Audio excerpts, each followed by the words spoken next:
Hey, what's up, guys? Welcome back to the YTP Mini. I'm Jess. I got Beej with me, and we're going to riff a little bit on just have a freaking experience, please. Stop getting caught up in all the hype. Just have an experience. Just have an experience. Have an experience. Okay, so we've been talking a lot about this with the athletes that we work with, especially in the face of doubt, when doubt starts to creep in, when the timeline starts to close in, and perhaps they're not where they thought they would be. Perhaps they're not as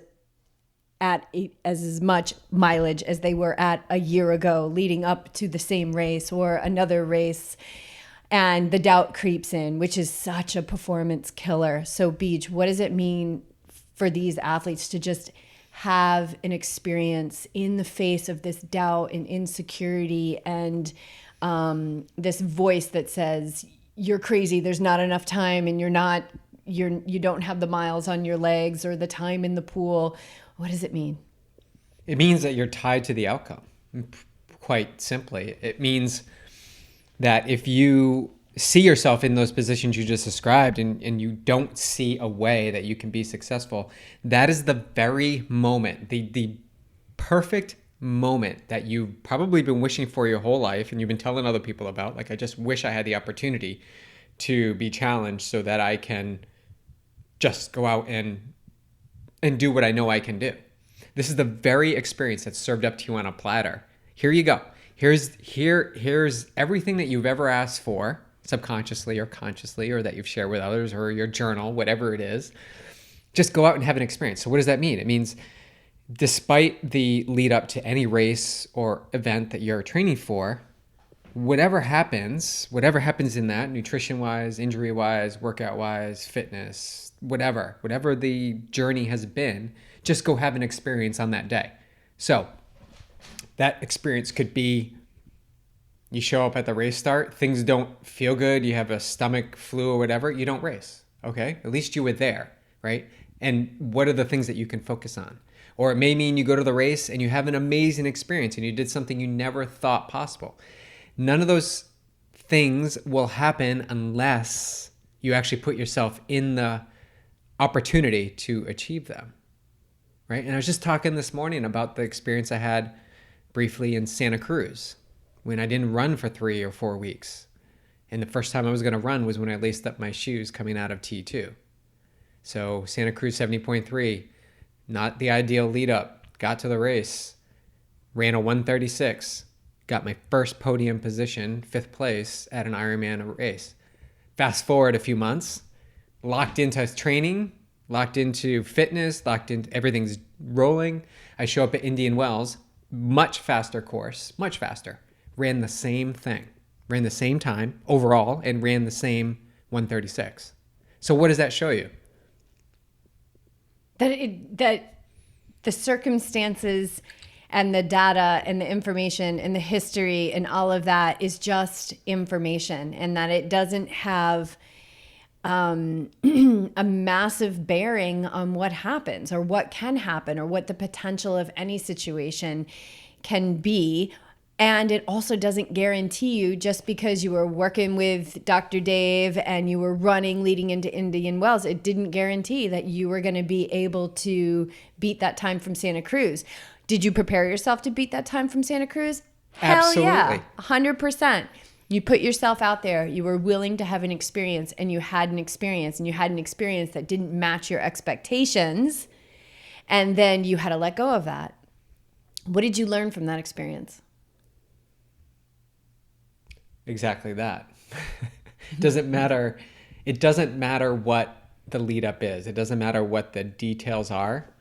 Well, actually, it's 2 things. One, the day-to-day. Like, what am I doing every day? Do I enjoy what I'm doing every day, day in and day out, to move me towards whatever it is I want to achieve?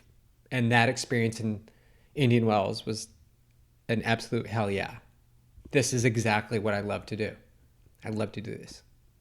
It also gives me perspective in that this experience I had could be, the experience, we're going to keep hammering experience, could be beneficial for me this year or next year or 5 years from now. That's the perspective that we encourage our athletes to have when they don't have the ideal lead up, and we hammer home the experience. What is the experience you can have? Do you love having the experience? I absolutely love having experiences. And experiences are going to have all the feels. So you could have held yourself back from the experience in Santa Cruz and said, I'm going to do the swim and the bike, and then I'm going to just DNF. I'm going to have a good training day. I'm going to get a good swim, but I'm going to go hard on the bike, and then I'm just going to tap out. But instead, you put yourself out there. And I think that that's really what we're talking about, is this vulnerability.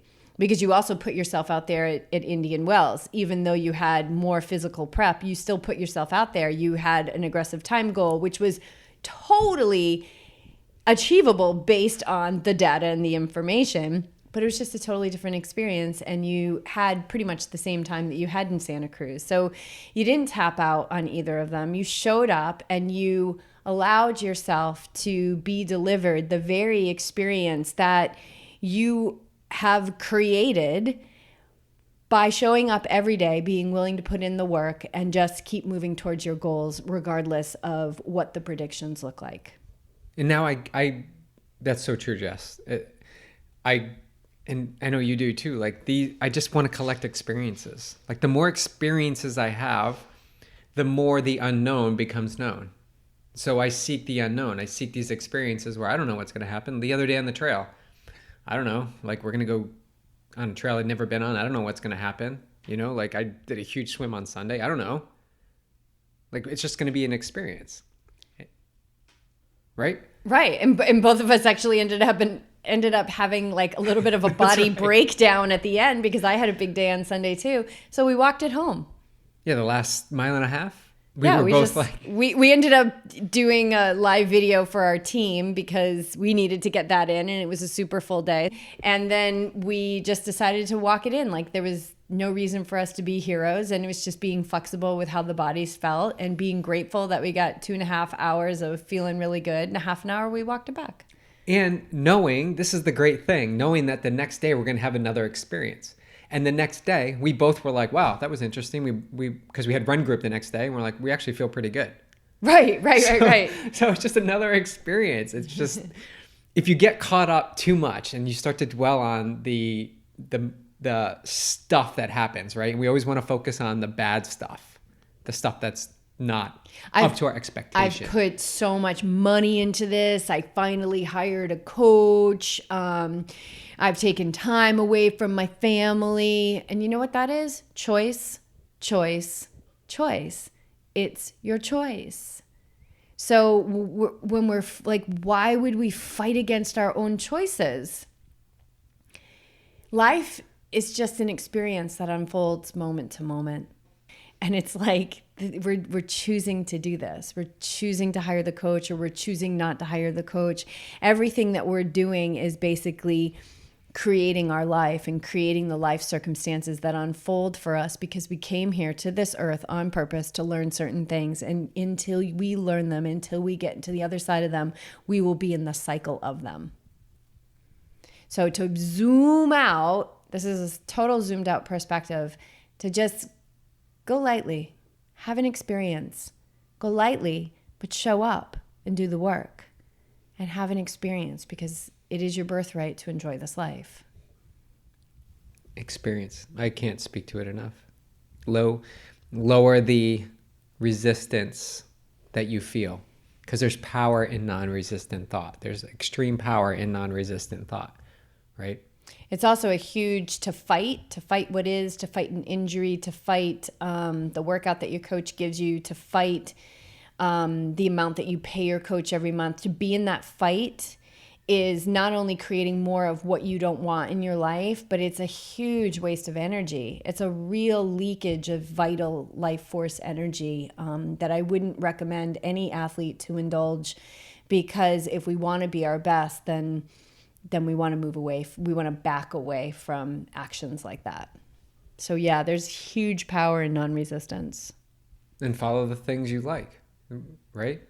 There's a reason why you signed up with a coach to do the workouts, to do the plan. And then when it doesn't go the way that you expect it to, or your thought starts to think, you turn the other way. You start having a negative feelings. And our meditation teacher always, it's like, what are you getting mad at? Like, why are you getting mad at? Who are you fighting? Who are you fighting? Like, what are you doing? Like, aren't you here to have joy and life experiences and love and have all the good feels? And yet you're purposely going after this and resisting it. Yeah. And who are you fighting? Who are you fighting? You're fighting yourself. You're fighting the universe. You're not going to win that battle. You're not going to win that battle. So choose wisely, but go have an experience. The thing here is go have an experience. So the next time, here's what you guys got to do. The next time you feel resistance, you're signed up for a race and it's 5 months away and your training is not going as it should right now, it does not matter. There's no need to sabotage it. There's no need. All you need to do is just work. What's the next thing you need to do today? What is the next thing you need to do today? And you don't have to make the decision. You don't have to make any decision until the very moment when the decision needs to be made, which is probably on race day at some point. You're going to have to be asked to step up because anything that we do as endurance athletes is going to be challenging. It's going to be hard. So in that moment when you're there, embrace that opportunity, embrace that decision process, right? Because we have a choice. We have a choice to continue to move forward. We have a choice to stop. And that's what we're all training for. We're training for that pivotal moment. Physically, mentally, spiritually, universally, that moment when we're going to stop or we're going to keep going. That's what we're preparing for. We don't know when it's going to come. You don't know how long it's going to come. You don't know how many times it's going to come. You just want to be ready for it. And you're going to sit with that space and choose the way, the path that's moving you where you want to go. Yeah, and I think some of the best advice that I ever embodied, it's a two-step thing. Step 1, relax. Step 2, don't take everything so seriously. This is not serious. This is a game. This is a game. And this game is about how skillful you can play it. This whole life is a game. Your bank account is just numbers on a screen. Money is energy.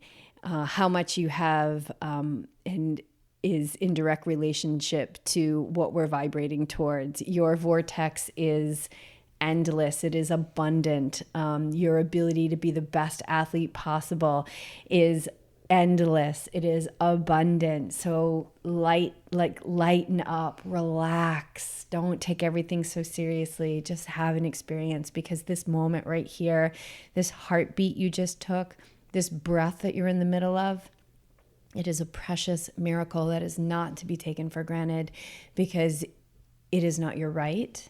It is a gift that is given to you moment to moment.